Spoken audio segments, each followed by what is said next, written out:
Hello everyone, welcome back to my channel Health Hub 360. My name is Amadokas, you can also call me Amadi, and today we are looking at a health condition that affects a lot of females in their reproductive age, and this topic is endometriosis. It is one condition that often goes undiscussed. We usually do not talk about it, but trust me, it is affecting a lot of people, and it does have a negative impact on the health of females who are suffering from this.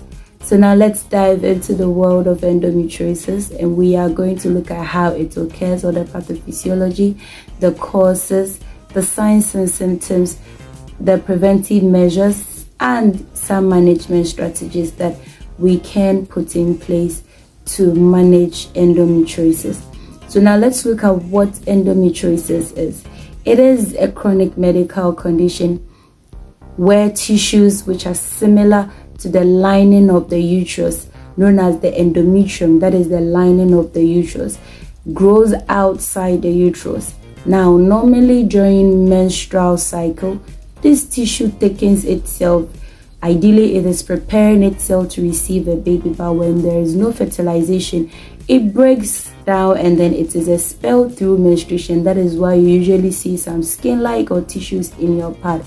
However, when it grows outside the uterus, it has nowhere to exit the body, leading to inflammation, scarring, and the formation of painful adhesion. That is why some people have excruciating pain during their menses. So it's not always about pelvic inflammatory diseases, but it can also be endometriosis. Now, the causes for endometriosis is not that clear, but some theories or some research believes that it's a retrograde menstruation, where menstrual blood containing the endometrial cells flows backwards into the pelvic cavity, is one possibility. And then again, when we look at genetic factors, you can inherit it. Also, your immune system disorder can also contribute to it, and also hormonal imbalances also plays a role in the development or in endometriosis. Now, for the signs and symptoms, it is very important that you are able to know the signs and symptoms, because it can help in early diagnosis. Some common signs and symptoms that will let you know that someone might be having endometriosis is painful menstruation, painful sexual intercourse, heavy menstrual bleeding, and infertility sometimes can be a sign of endometriosis. It is important to note that the severity of these signs and symptoms doesn't always correlate with the extent of the condition, making it challenging for it to be diagnosed. Now let's look at the preventive measures. Usually we do prevent things that we know the causes, but remember we said that we don't actually know the causes of endometriosis, and so the preventive measures also is not that clear.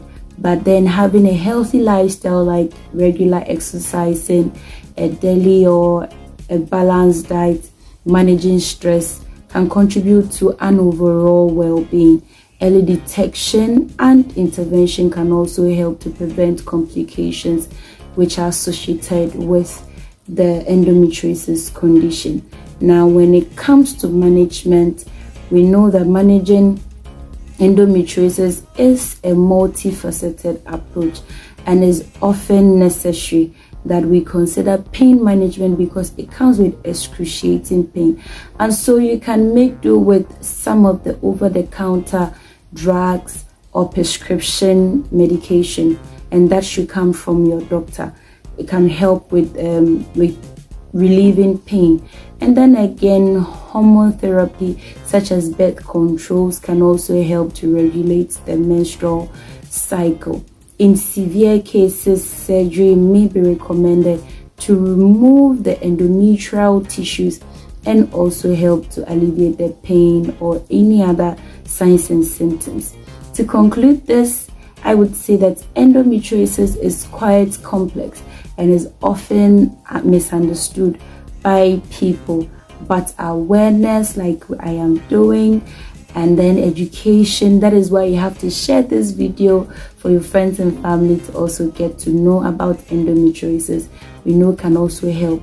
If you suspect that anybody is having endometriosis or is experiencing any of the signs and symptoms that I have mentioned earlier, do not hesitate to consult with a medical or a healthcare professional.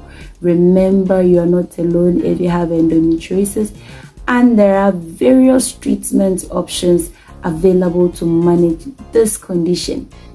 If you found this video helpful, please give it a thumbs up. Remember to share with others, and do subscribe and hit on the bell button to get notified whenever I upload a video. It's all about our health and well-being. Thanks for joining me today on Health App 360. Until next time, do take care.